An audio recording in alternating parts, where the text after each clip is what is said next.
Good evening. My name is Todd Brayton. I'm with Bryant Associates, and we did the traffic study for this development. I have a Bachelor of Science degree in Civil and Environmental Engineering, as well as a Master's degree in Civil and Environmental Engineering with an emphasis on transportation engineering. I've taken numerous training courses for traffic. I have over 20 years experience working on traffic studies throughout New England, including similar mixed-use developments. I'm a professional engineer, and I'm a member of the Institute of Transportation Engineers. The study area shown up on the screen includes the intersections of East Main Street and Cottrell Street, East Main Street and Holmes Street, East Main Street and Willow Street, East Main Street and Broadway Avenue and Washington Street, and then in front of the site at Washington Street and Willow Street. We collected turning movement counts, which was counting the cars turning at each of these intersections during the last summer in August, in the morning and afternoon peak periods, as well as on a Saturday. We did a field review of the existing area, looking at stopping site distances, location of existing utilities, posted speed limits, traffic control devices, etc.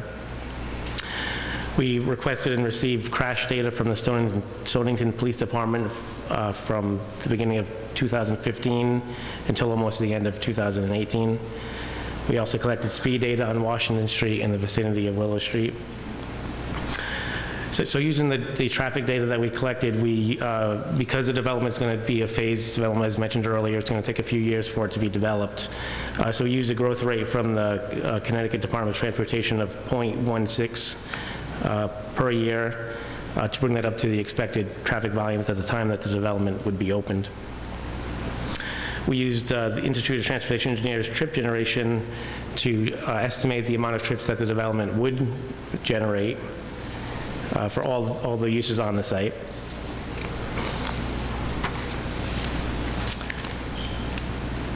And then based on this existing data plus the proposed data, we actually did the capacity analysis for each of these intersections to see what the impact would be from the development. We used the Highway Capacity Manual 2016 and Synchro 10 traffic modeling software, which uses the concept of level of service. Level of service A being the most favorable conditions, level of service F being the least favorable. I do want to point out that the town is currently investigating the potential for changing Cottrell Street to a one-way street in the southbound direction from East Main Street towards the site. And this is something that, based on our analysis, we found that there's poor levels of service at the intersection of East Main Street and East Main Street and Cottrell Street existing, and as well as built. So this is something that probably should be done regardless of how this development moves forward. So we did our capacity analysis for the existing conditions, the future no builds of 2024, and a future build condition also in 2024. For the AM peak hour, we found that there would be no change during the from the no build to build conditions, except for the westbound approach of Broadway Avenue at Washington Street, which changes from level service B to level service C. All other approaches would operate at LOS level service C or better. For the PM peak hour, the eastbound approach of Washington Street at the Willow Street intersection changes from LOS A to LOS B, from no build to build conditions. All approaches remain the same. All other approaches remain the same and operate at level of service D or better. For the Saturday peak hour, the northbound approach of Willow Street at East Main Street changes from level of service C to level of service D. And the eastbound approach of Washington Street at Broadway Avenue changes from level of service C to level of service D. All other approaches remain the same and operate at level of service D or better. We looked at the site distance at the intersection of Washington Street and Willow Street. It actually wasn't specifically required because it's an all-way stop condition, so everyone was required to stop when they approach the intersection. But however, to be conservative, we looked at the site distance, and based on the 25 mile per hour design speed, based on the speed study that we did, the site distance on all approaches exceeds the minimum required by AASHTO's policy on geometric design of highways and streets. We reviewed the crash data that we received from the Stonington Police Department, and the crashes that occurred over the nearly 4-year period that we collected the data for does not indicate the presence of unusual conditions that might be worsened by the proposed development. We also reviewed site circulation, which Ron talked about earlier, and found that there is adequate access for pedestrians as well as for emergency vehicles.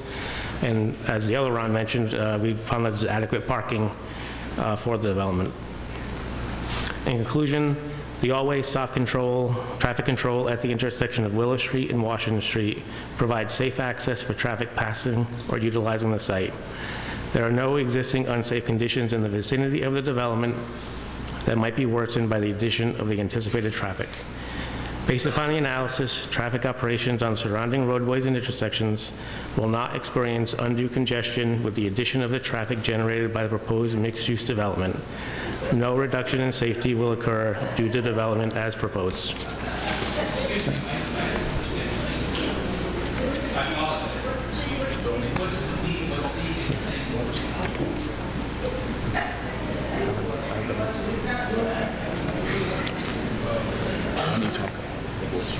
What level services, and then sit down. Okay. You're not going to answer questions. So LOS is level of service, and that's just an indication of how well the intersection will operate. So what I heard you say is no additional traffic. Wait, is someone D is on a very good grade? Is that correct? Build it to this question we can ask my questions.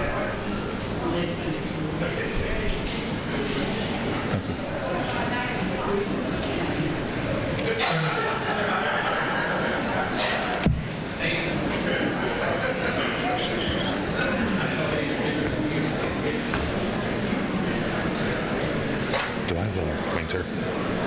I think someone walked away with it, but I can give you a different. No, it's here. Okay. It's just the buttons that are hidden. Feel for it, it's up here. There you go.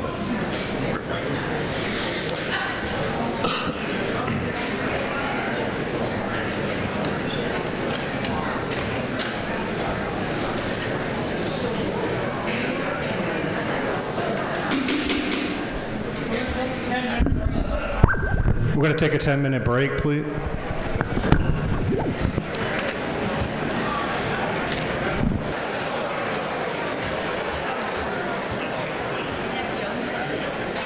Would people please take their seats so we can get moving along? They have 15 minutes more of the presentation, and that is it. And then we'll take questions.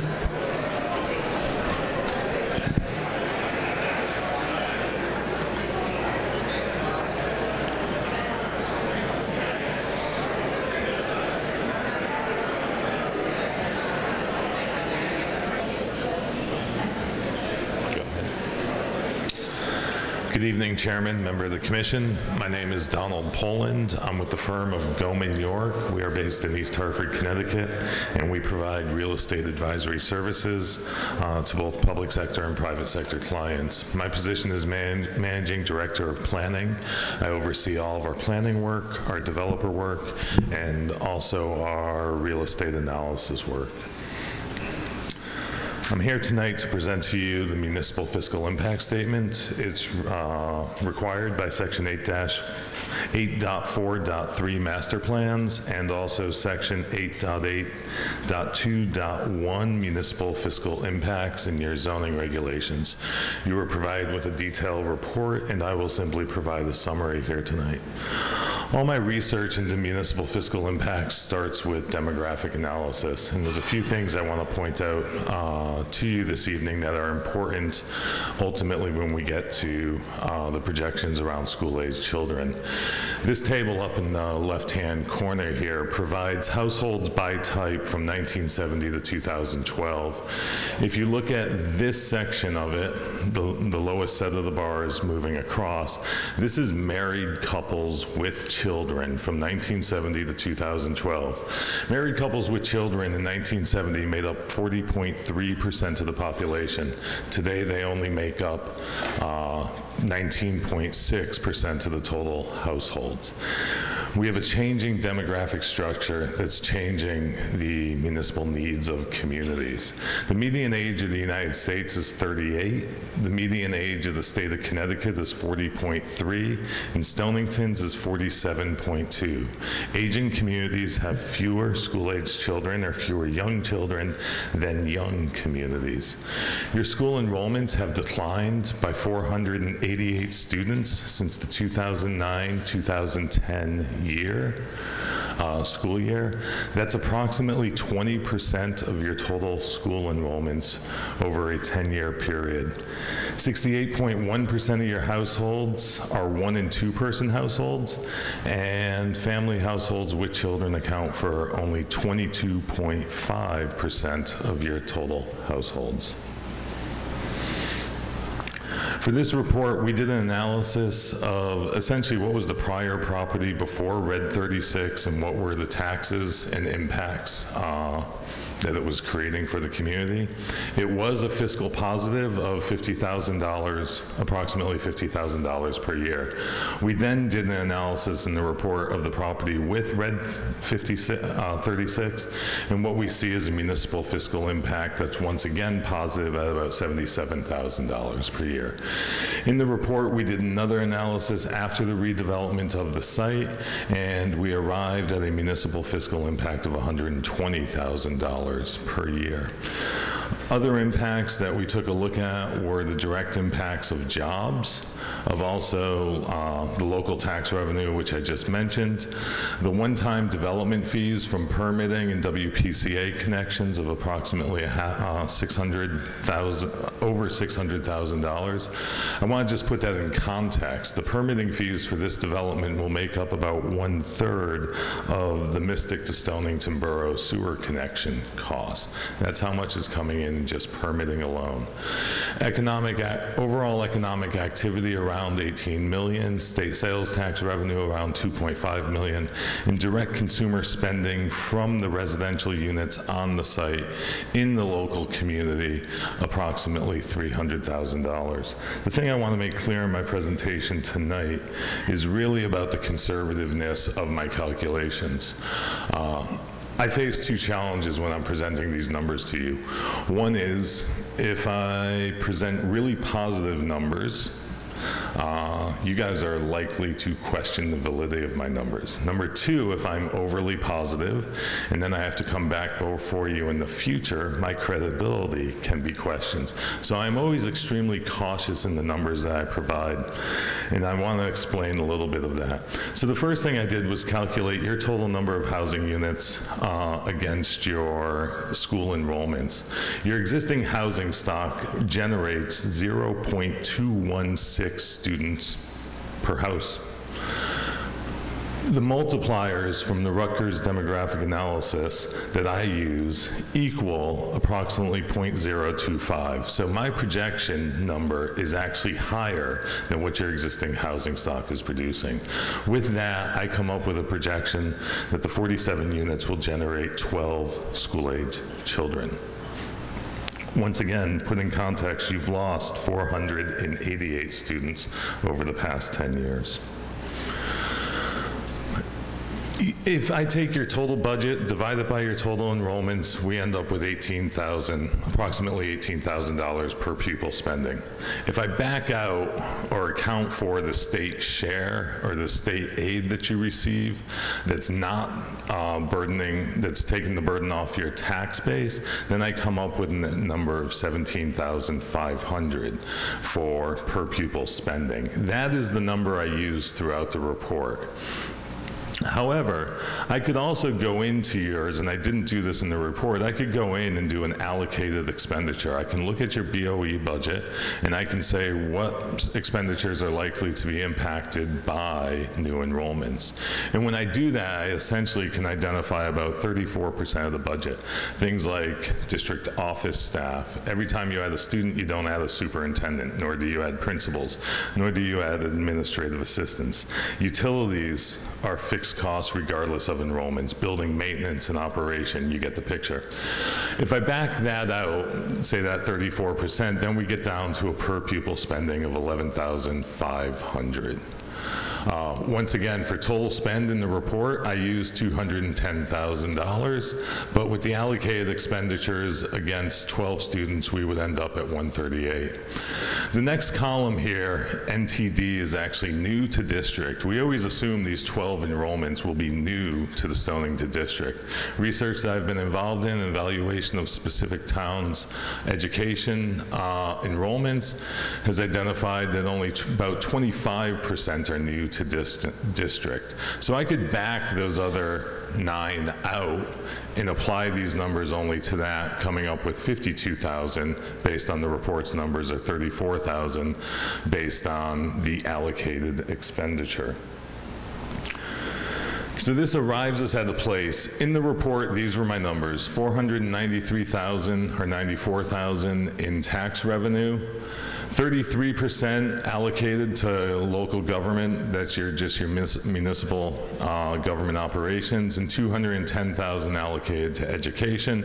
Total expenditures would be 373,000, and you guys end up with a fiscal positive of 120,719,000. The detailed calculations I just provided you, revenues stay the same. I backed off to 27% on the local government spending, because actually the detailed narrative in my report actually said that studies show, including Connecticut Conference for Municipalities, that 27% goes to local government spending. I rounded up to be conservative to 33%. Right there is a $30,000 difference. I then used the new to district numbers and then ultimately total expenditures, and you guys end up at 325,000. The fact that you've lost 488 students over the past 10 years, I'm confident I can come in here and say 12 new enrollments over 13 grades is actually going to have zero fiscal impact on the budget. You can absorb 12 students over 13 grades.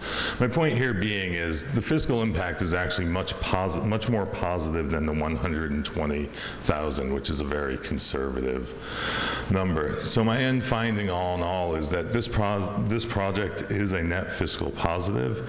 It will add construction jobs, it will add permanent jobs, it will add new consumer spending drawn into the community from outside, and it will add new consumer spending within the community from the development itself, and ultimately it will have a positive fiscal impact on your municipal revenues and expenditures. Thank you.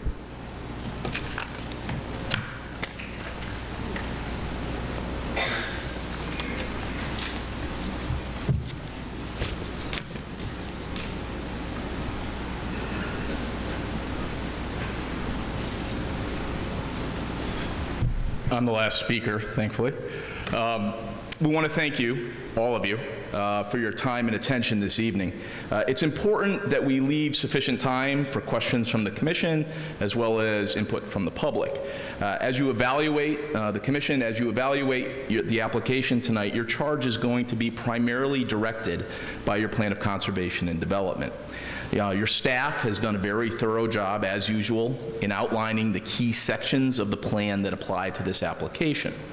In the interest of time, I'm not going to go through each and every one of them, but I would direct you to the pages of this month's and last month's staff reports, which I think shows a tremendous consistency between the goals of the different chapters of your plan and what Smiler's Wharf offers this community.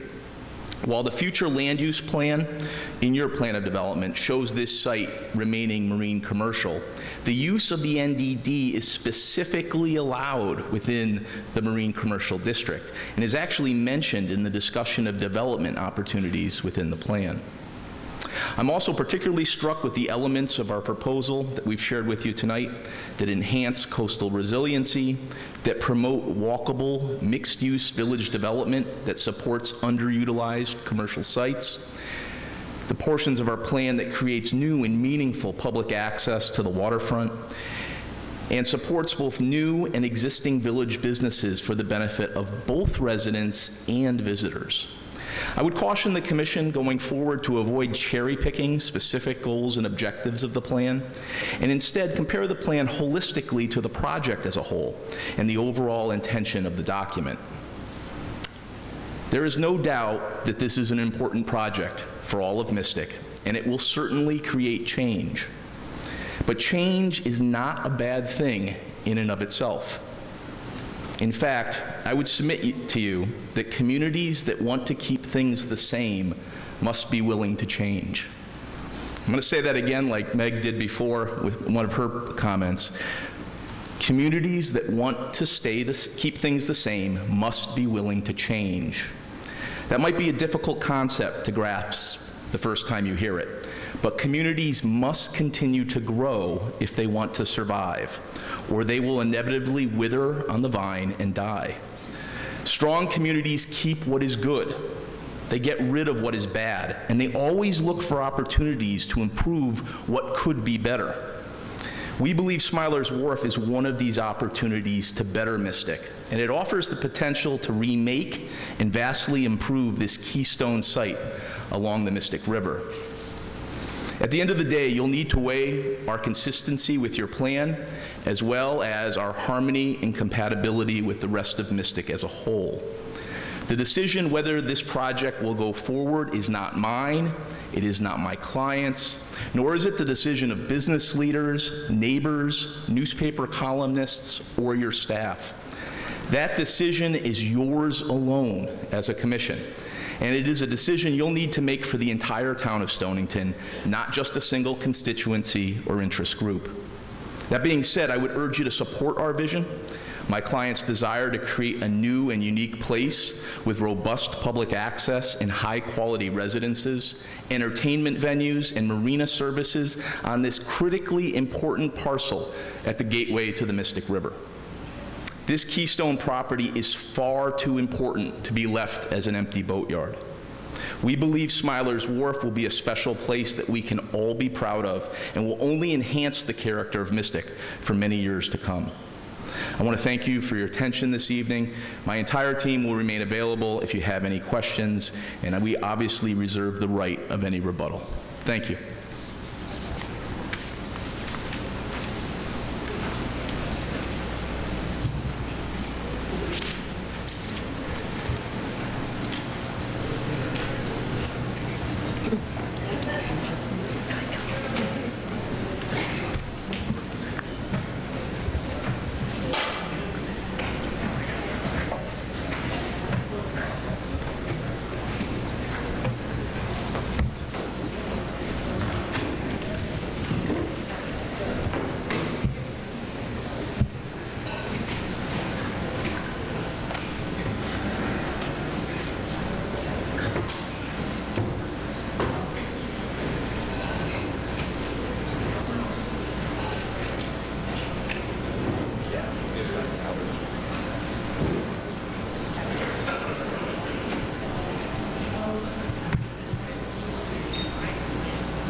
Good evening. I'm Jason Vince. I'm the Director of Planning. The Chairman has asked me to give you a summary of the master plan process, how it works in Stonington. The master plan zoning tool is an alternative zoning framework that can be used by properties that are eligible to use the tool. Zoning has 3 different types of zones. Base zones, which is the existing zoning map. There's overlays, which have rules that allow more things or have more restrictions. And then there's these floating zones called master plan districts. The NDD is a master plan district, and the way that it works is the first step is for the commission to consider rezoning the property to a master plan. Tonight's presentation is for that. If the property is rezoned to a master plan, as approached by this applicant, they would have to come back to implement any phase of that project through a public hearing process. So the master plan creates the overall framework as to what could be built, but then what comes back in the future has to be reviewed at that time and date.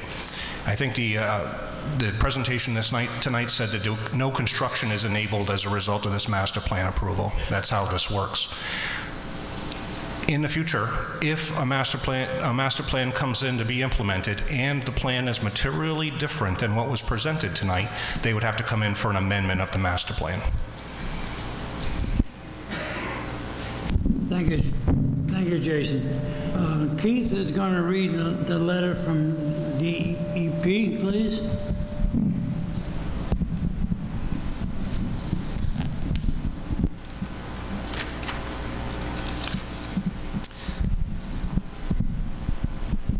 Sure. These are the comments we received from DEP's Office of Long Island Sound Programs on May 28th. And this is from Brian Thompson, Director of the Land and Water Resources Division, Bureau of Water Protection and Land Reuse. So this is a long letter, so bear with me. But it says, Dear Commissioners, thank you for referring this zoning map amendment received March 27th, 2019 to us for review and comment. The zoning map amendment was referred to our office to review for consistency with the goals and policies of the Connecticut Coastal Management Act, CCMA, Connecticut General Statutes, Section 22A-90 through 22A-112 inclusive. Zoning map amendment. The applicant seeks to rezone a waterfront MC80 marine commercial zone parcel of land to NDD, Neighborhood Development District, to allow for the future building of commercial and residential uses on waterfront land in an AE11 flood zone. The site is currently an 11.2-acre boatyard with 120 slips in the water and an on-site restaurant. The property owner intends to consolidate marina services at its Noank location. Diminishment of a water-dependent use on a waterfront site. The goals and policies of the Connecticut Coastal Management Act state that water-dependent uses, which can only be located in or near the water, be given high priority and preference on waterfront sites. Specifically, Section 22A-92(3) of the General Statute states to give high priority and preference to uses and facilities which are dependent upon proximity to the water or the shorelands immediately adjacent to marine and tidal waters. The MC80 zone in Stonington is a marine commercial zone which allows water-dependent uses. We believe that the subject waterfront site is appropriately zoned MC80 since water-dependent uses can only be located on waterfront sites such as the subject site, and that hotels, restaurants, and residences which would be facilitated by the zoning map change can be located on upland sites elsewhere in the town and do not require access to the water. Waterfront sites are scarce and very little waterfront land in Stonington is zoned MC80 for water-dependent uses. Locating non-water dependent land uses on a waterfront site would therefore constitute an adverse impact as defined by Section 22A-93(17) of the Connecticut General Statutes.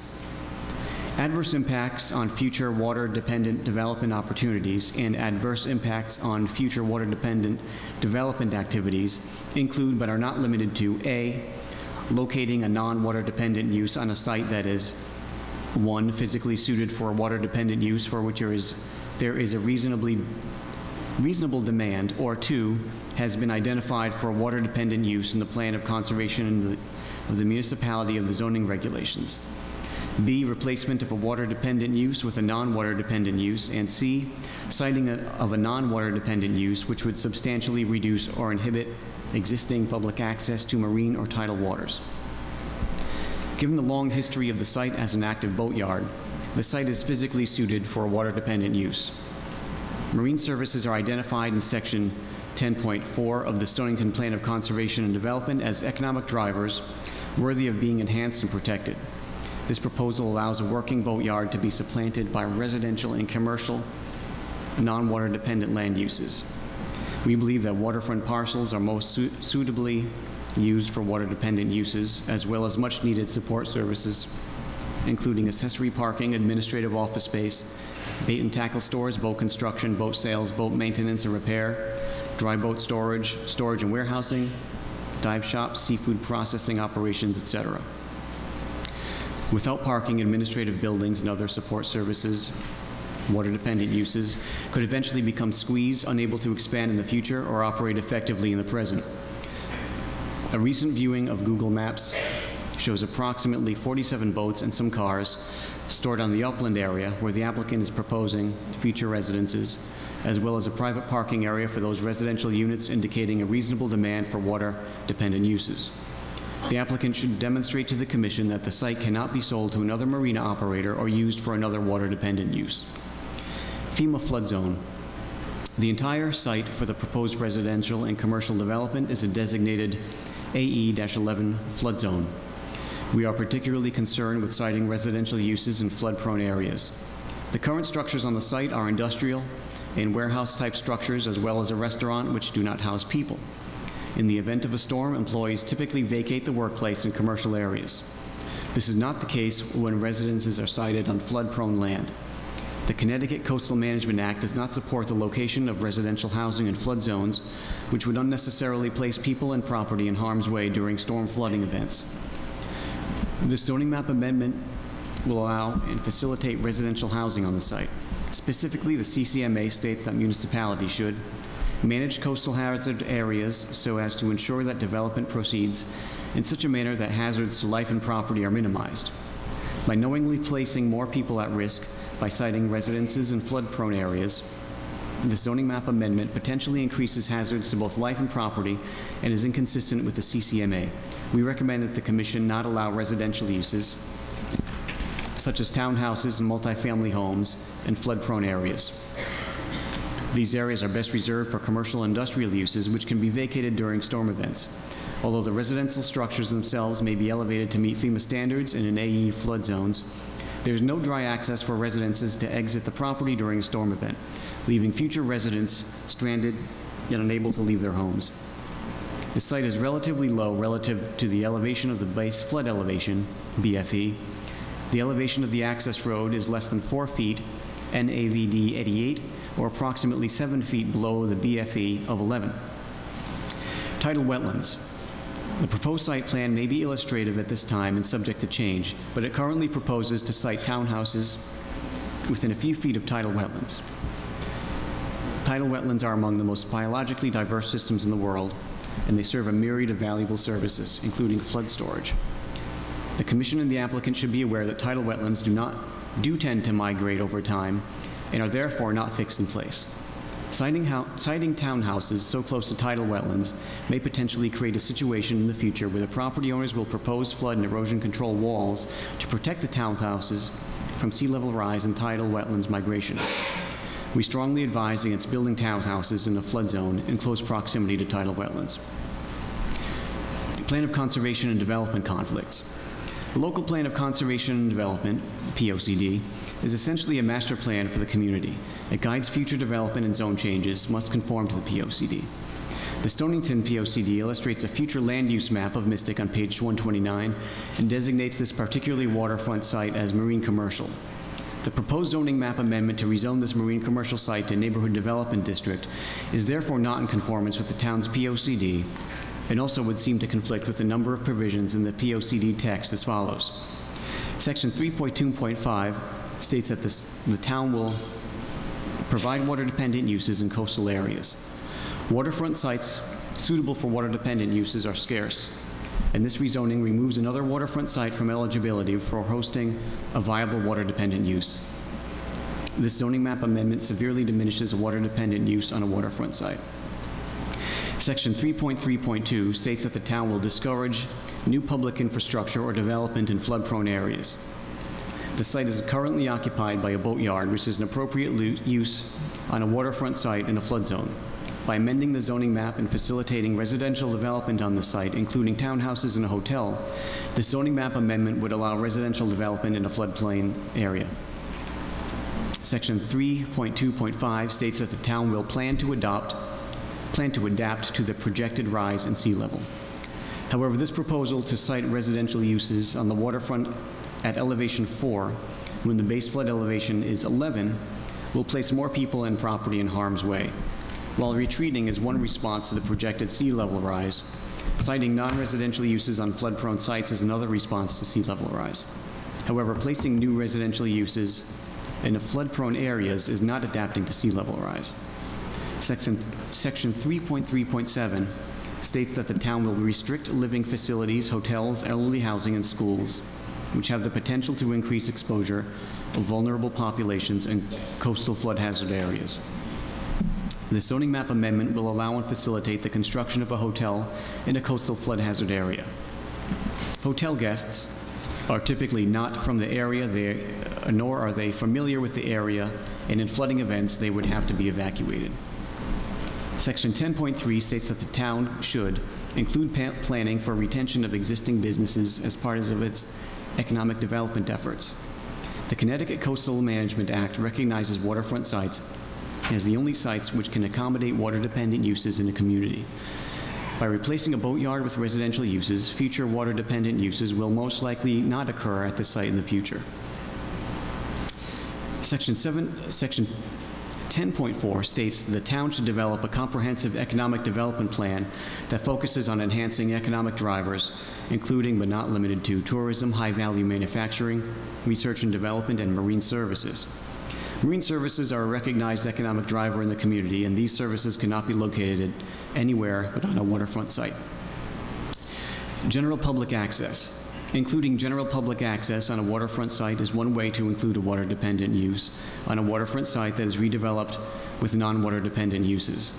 On this 11.2-acre site, however, the limited general public access proposed is not commensurate with the loss of an existing boatyard. Future flood and erosion control walls. If the zoning map amendment is approved and residential non-water-dependent uses are sited on the upland, the site will not be eligible for approval of future flood and erosion control structures to protect those residential structures in the event of sea level rise. Structures must be pre-1995 to be eligible for a flood or erosion control wall. As the Commission is aware, any application for a flood and erosion control structure must be referred to Connecticut DEP under Section 22A-109D of the Connecticut General Statutes. Conclusion. This site is entirely in the AE11 flood zone, and proposing to locate residences in the flood zone exposes more people and property to risk. The Connecticut Coastal Management Act discourages locating residences in flood zones.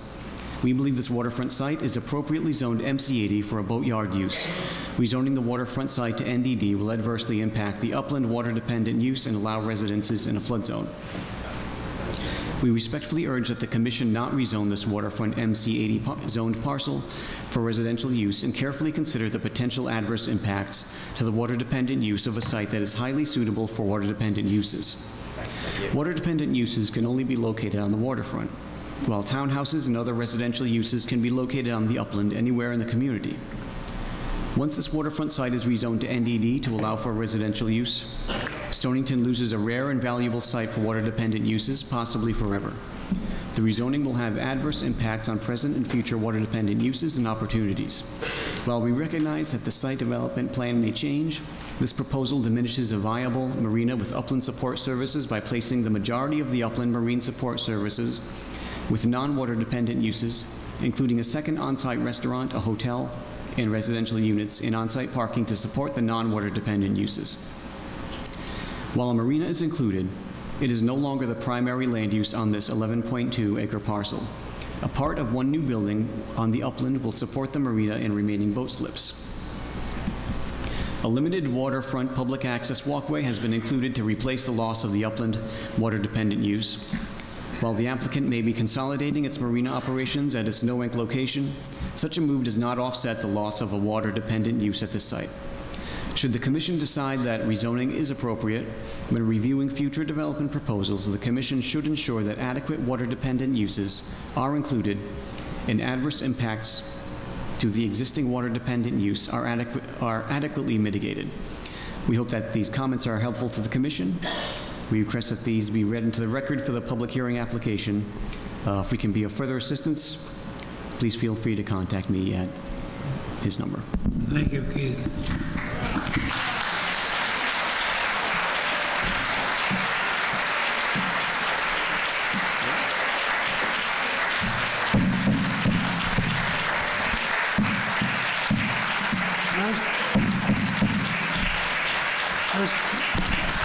Let's try to keep the applause down. It doesn't influence us at all. All Right now, rather than going to ask the commission, the applicant questions, we're going to ask the people who signed up to speak in favor, give them a chance to talk, and then we will go back to the applicant. I'm going to call 10 names, and if you line up and speak at either podium, left or right aisle,